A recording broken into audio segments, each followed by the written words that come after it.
오늘 역대하 32장 24절부터 33절까지 히스기야가 죽을 병에 걸린 이후 사건 그리고 그의 죽음까지 보겠습니다. 히스기야는 기도의 사람입니다. 그리고 이 역대하 32장 23절까지 보면은 히스기야가 하나님 앞에 기도함으로 아수르 왕이 물러갑니다. 그냥 한순간에 18만 5천 명이 그 자리에서 다 죽고 다 도망가고, 그 아수르 왕 산헤드립이 자기 그 수도에 가서, 신전에 가서 자기 두 아들에게 살해를 당합니다. 그리고 사실 그것을 기점으로 해서 아수르 그 거대한 제국은 쇠퇴의 길로 치닫게 되고, 나중에는 신흥 바벨론 제국에 의해서 멸망을 당하게 됩니다. 거기에 결정적인 역사가 바로 히스기야가 왕이었을 때 예루살렘을 포위하고 공격하려고 했던 바로 그 사건입니다.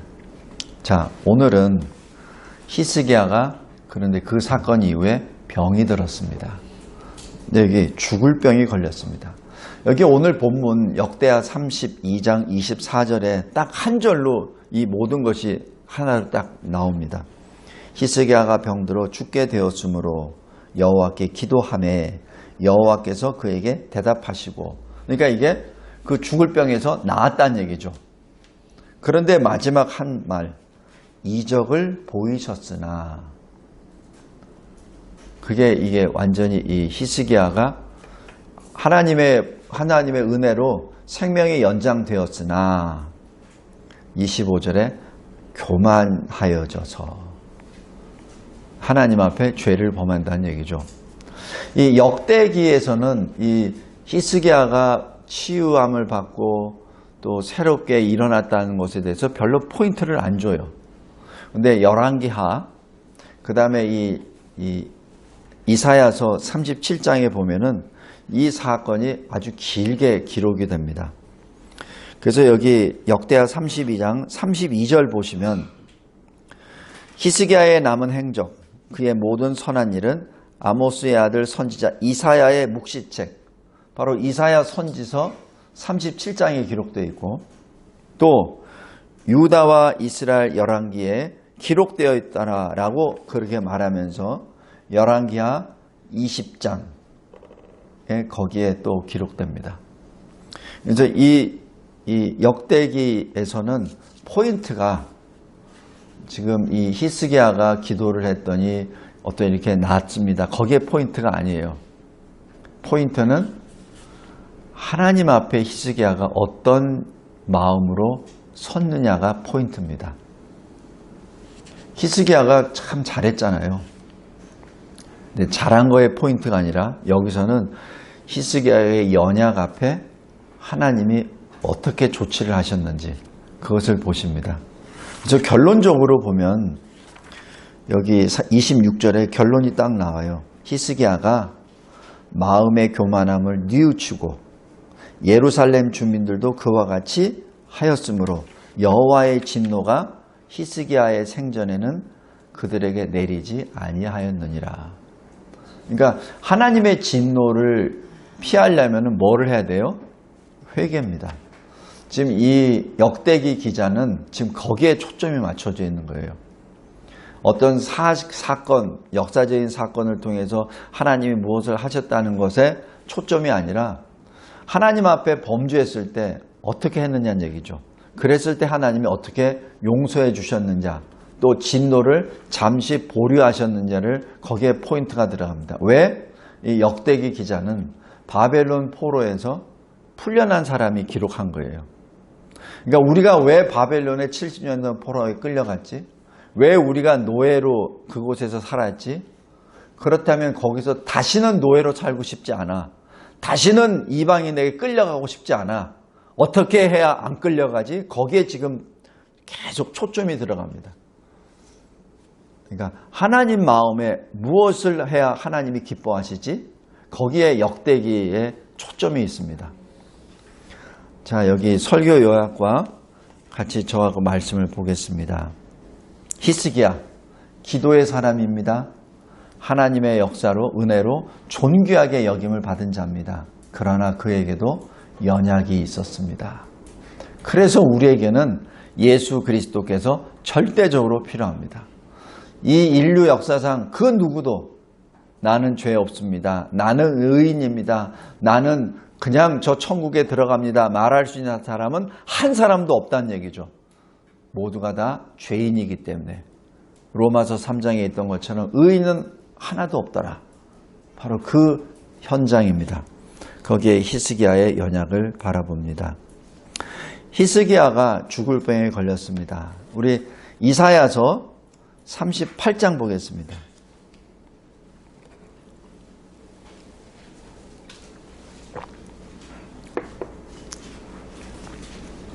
열왕기하 20장도 좋은데 이 이사야 38장이 더 실감나게 기록되어 있습니다. 이사야 38장에 보면 그냥 병이 났는데 어떤 병이냐면 1절 그때에 히스기야가 병들어 죽게 되니라고 기록합니다. 그때란 뭐냐면 아수르 왕이 후퇴하고 그리고 아수르 왕이 자기 두 아들들에 의해서 살해를 당했을 때 그때입니다. 그때 히스기야는 존귀하게 됐죠. 그런데 그때 병들어 죽게 되었습니다. 기도의 사람은 먼저 하나님께 기도했겠죠. 특별히 하나님께 기도하니까 당시 선지자 이사야에게 하나님이 말씀을 주십니다. 성도 여러분, 우리가 기도했을 때 우리가 직접 하나님으로부터 응답 받을 때도 있어요. 그런데 때에 따라서는 하나님의 사람을 통해서 그 응답을 받을 때도 있습니다. 이것이 오늘 이 28장 말씀입니다. 이사야가 어떻게 그 말씀을 전하냐면 너는 내 집에 유언하라. 네가 죽고 살지 못하리라. 하나님이 말씀하셨다. 그러니까 너는 이제 죽게 됐으니까 이제 유언이나 남기란 얘기죠. 자, 그 말씀 앞에 2절 히스기야가 어떻게 반응하냐면 얼굴을 벽으로 향하여 여호와께 기도합니다. 얼굴을 벽으로 향했다는 얘기는 뭐죠? 지금 이 히스기야는 몸을 제대로 가눌 수도 없습니다. 그래서 몸을 어떻게 움직여서 벽을 향하여 부르짖으며 기도합니다. 어떻게 기도하면 3절에 여호와여 구하오니 내가 주 앞에서 진실과 전심으로 행하며 주의 목전에서 선하게 행한 것을 기억하옵소서. 이 기도만 하고 심히 통곡하니라. 근데 이 말씀을 쭉 봤을 때 저는 히스기야가 죽는 것이 두려워서 이렇게 통곡했다고 생각하지 않습니다. 하나님을 믿는 사람은 사실 죽음을 그렇게 두려워하지 않아요. 물론 두려워하지만 그냥 처절하게 나 좀 살려주세요. 나 안 죽게 해주세요. 막 그렇게 바둥바둥하는 게 아니에요. 지금 히스기야가 이렇게 심히 통곡하는 데는 이유가 있습니다. 그 이유를 여기 하나님이 히스기야에게 주시는 응답을 통해서 우리 보기를 바랍니다.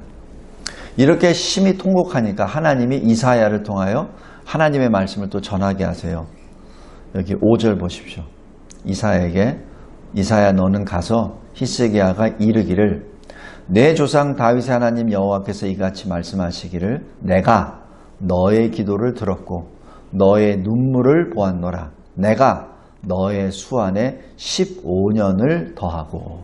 그러니까 15년이 연장됐다는 얘기죠. 지금 안 죽는다는 얘기입니다. 6절 너와 이 성을 아수르 왕의 손에서 건져내겠고 내가 또 이 성을 보호하리라. 이 히스기야가 왜 이렇게 심히 통곡하냐면 나라 때문에 그런 거예요. 지금 자기가 버티고 있어서 지금 나라가 이렇게 지금 겨우 지금 보존되고 있는데 하나님 내가 여기서 죽으면 누가 있어 이 나라를 통치하고 누가 있어 아수르로부터 이 위기를 극복할 수 있습니까?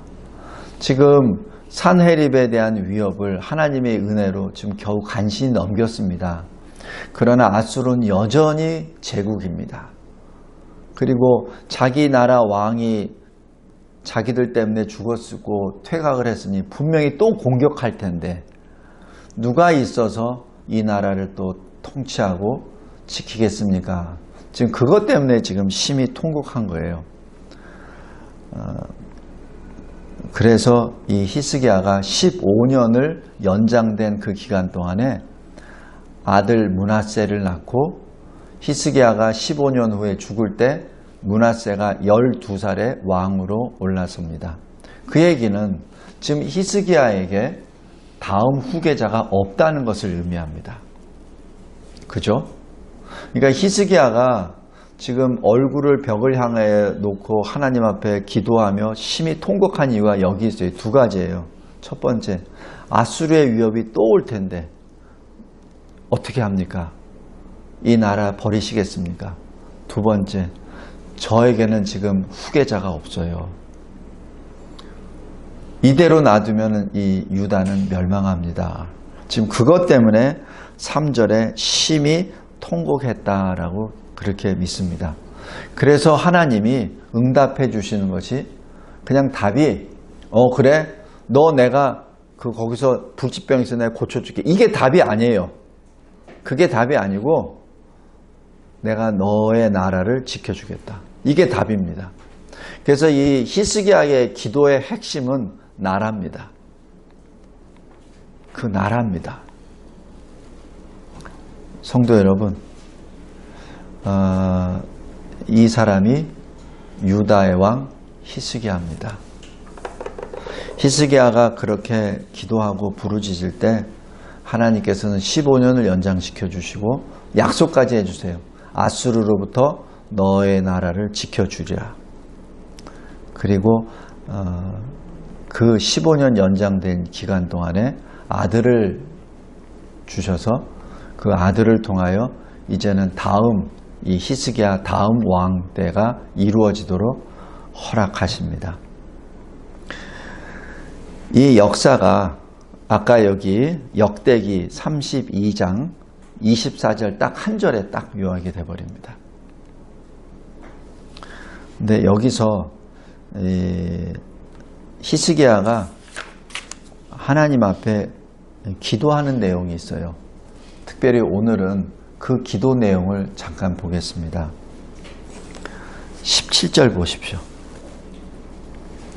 보옵소서 내게 큰 고통을 더하신 것은 내게 평안을 주려 하심이라. 이 히스기야의 기도문, 이 기도는 9절에 보면은 이사야서 38장 9절에 보면 유다 왕 히스기야가 병들었다가 그의 병이 나은 때에 기록한 글이 이러하니라 라고 기록합니다. 그러니까 병 난 다음에 기록한 것이 이 기도문이에요. 그래서 여기 10절에 보면 내가 말하기를 나의 중년에 수월의 문에 들어가고 나의 여생을 빼앗기게 되리라 하였도다. 내가 또 말하기를 내가 다시는 여호와를 배웁지 못하리니 산자의 땅에서 다시는 여호와를 배우지 못하겠고 이러면서 쭉 기도를 쭉 합니다.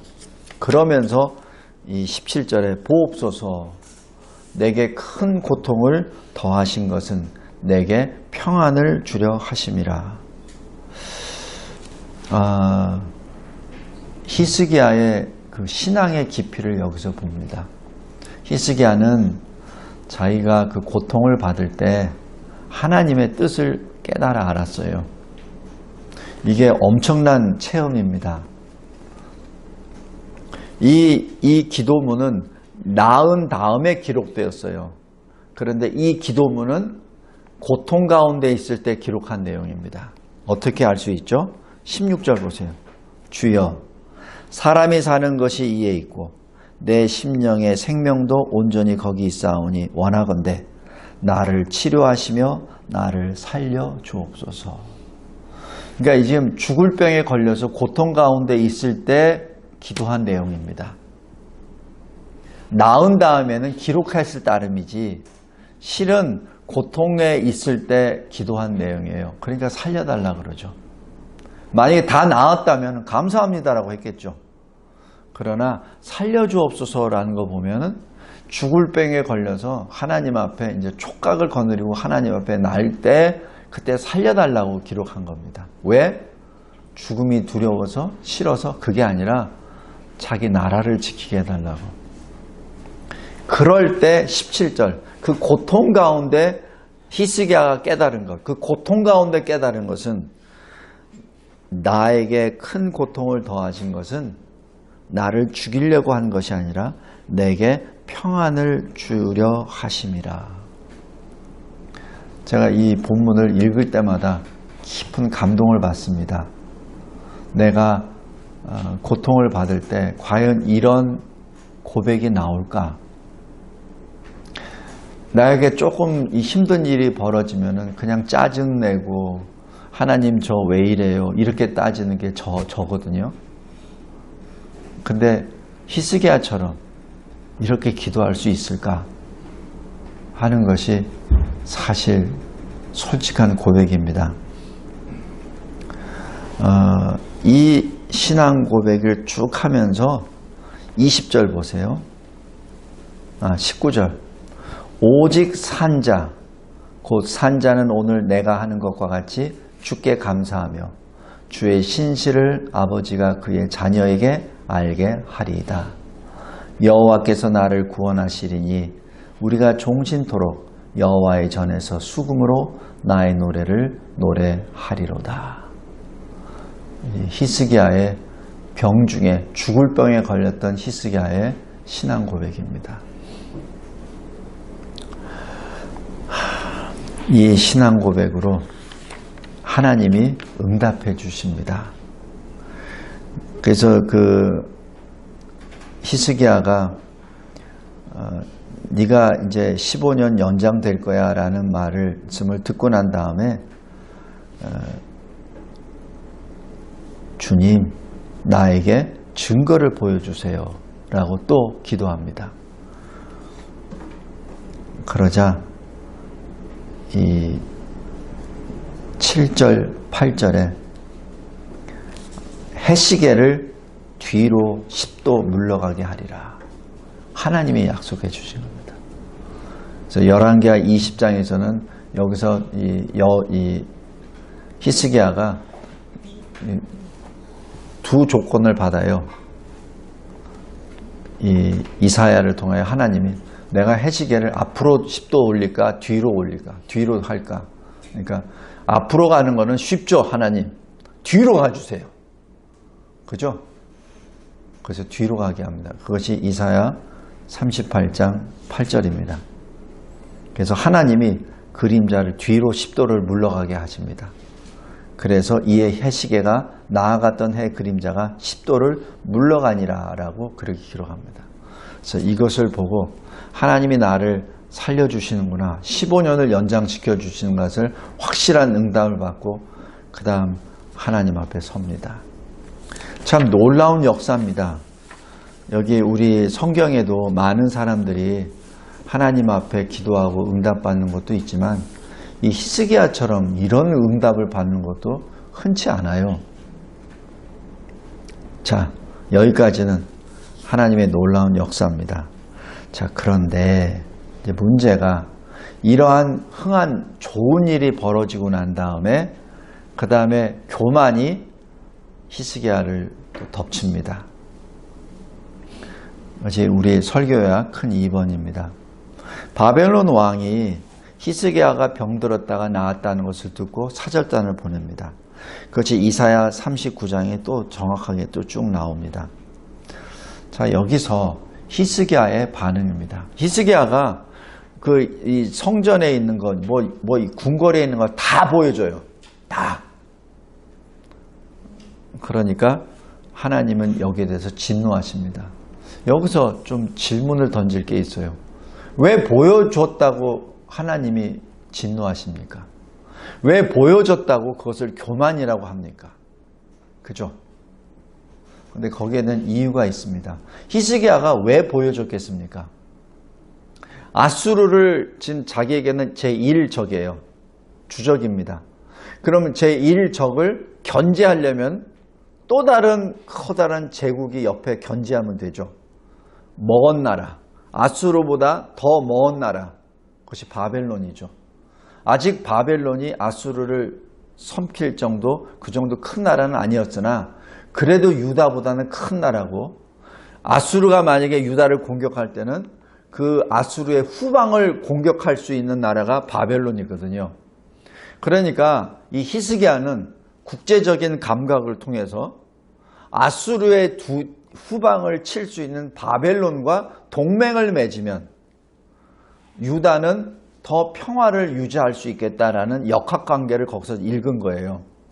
그래서 기왕 사절단이 왔으니까 그 사람들에게 잘 보여서 동맹을 맺으려고 한 거죠.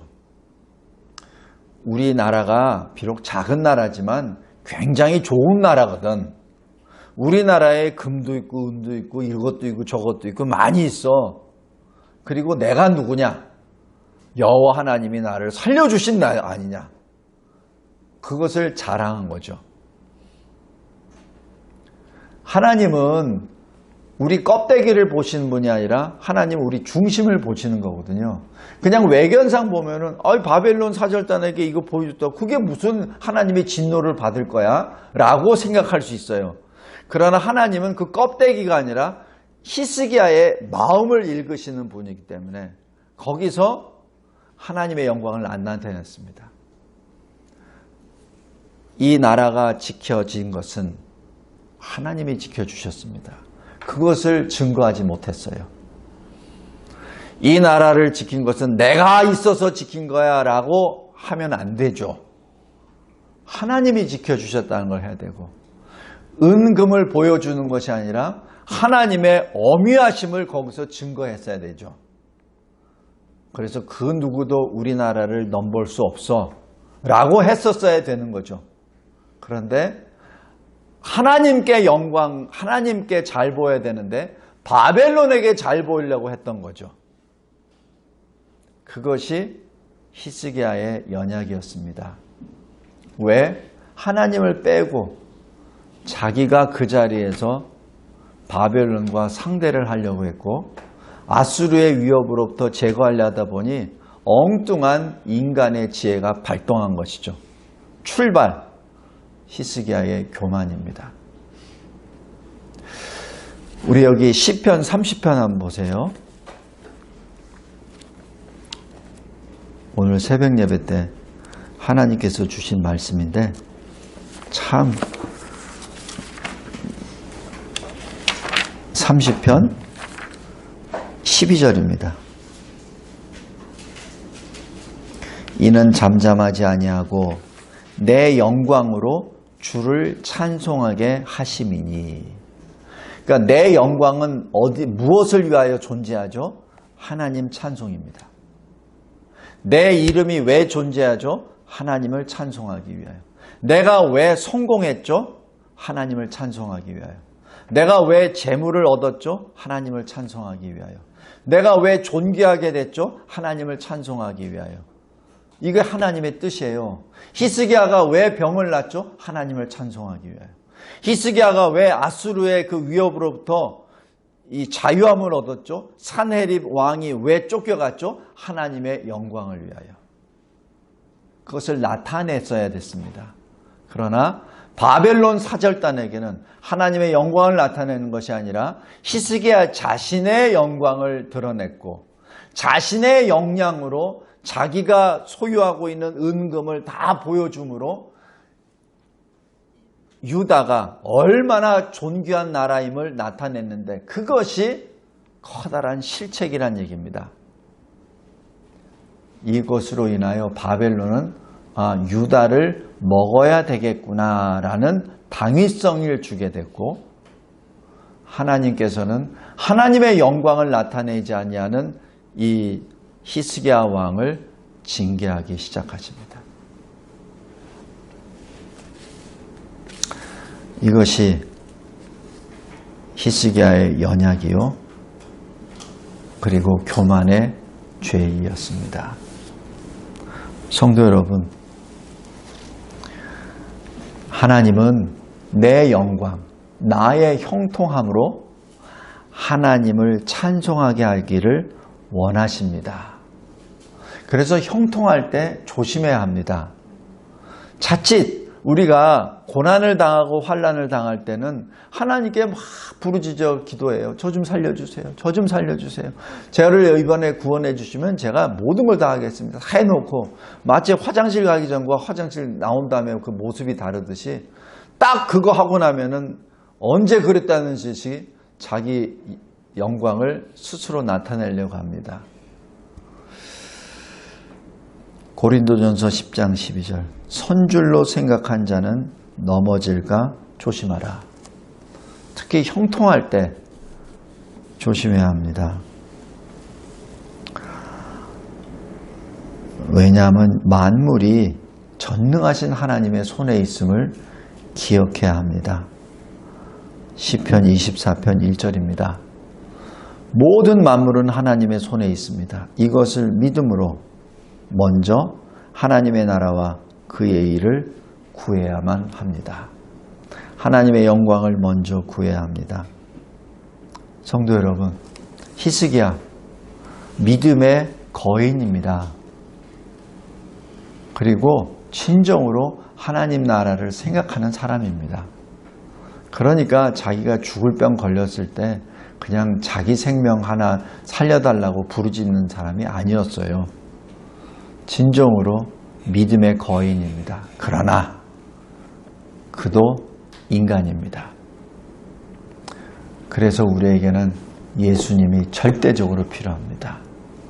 그래서 그 주님 앞에 나아가 날마다 하나님께 기도하고 말씀을 받고 또 기도하고 말씀을 받고, 그래야 우리가 거룩해집니다. 주님이 단번에 자기 생명을 들이심으로 인하여 우리가 거룩하게 됐잖아요. 그죠? 거룩하게 됐는데 우리가 또 온전하지 못해서 자꾸 또 죄를 범합니다. 히스기야처럼 때로는 교만의 죄를, 때로는 자기 오류에 빠져서 범죄하죠. 그럴 때 다시 말씀과 기도로 다시 나의 죄된 이 더럽혀진 의의 옷을 자꾸 씻어내야 되죠. 그것이 요한계시록 22장 아닙니까? 자기 두루마기를 날마다 빠는 자가 저 천성에 들어갈 권세를 입으니라 라고 그렇게 말씀합니다. 오늘 여기 역대하 32장 24절부터 33절까지 히스기야의 그 죽을 병 앞에 기도했던 그 기도의 사람과, 그리고 연약해서 교만의 죄를 범했을 때 히스기야가 또 어떻게 했죠? 또 회개 기도합니다. 그러니까 히스기야가 살아있을 때는 그 나라가 전란의 위기에 빠지지 않습니다. 우리 다음 장에 이제 므낫세가 나오는데, 므낫세가 통치할 때 이제는 풍지박살이 납니다. 그 이야기는 다음에 하고, 므낫세가 만약에 아버지 히스기야처럼 하나님 앞에 간절히 기도했다면 므낫세 시대에도 전란이 없었을 겁니다. 그러나 므낫세는 참으로 악한 왕으로 기록이 됩니다. 다시 한번 하나님 앞에 히스기야의 기도와 히스기야의 연약 앞에 다시 한번 우리 자신을 들여다보고 하나님 앞에 엎드려 기도하며, 형통할 때 더욱더 하나님께 엎드리고, 그리고 최악의 경우를 당했을 때 하나님 나라와 의를 구하며 간절히 기도하는 이 시대에 기도하는 자, 히스기야처럼 기도하는 자, 하나님의 응답을 받는 저와 여러분이 되시기를 주 예수 그리스도의 이름으로 기도합니다. 감사하고 감사합니다. 하나님 앞에 간절히 기도하는 자, 그래서 하나님의 마음에 합한 자, 하나님의 뜻을 이루는 자 되게 하옵소서. 그러나 우리의 이름은 다 뒤로 하여 주시고 오직 우리를 위하여 이 세상에 오시고 피와 물을 다 쏟으심으로 우리의 죄값을 다 지불하시고 우리에게 새로운 살 길, 하나님께로 나아갈 수 있는 그 길을 열어주신 주님만이, 주님의 이름만이 영광, 존귀, 경배되게 하옵소서. 감사합니다. 예수 그리스도의 이름으로 기도드리옵나이다. 아멘.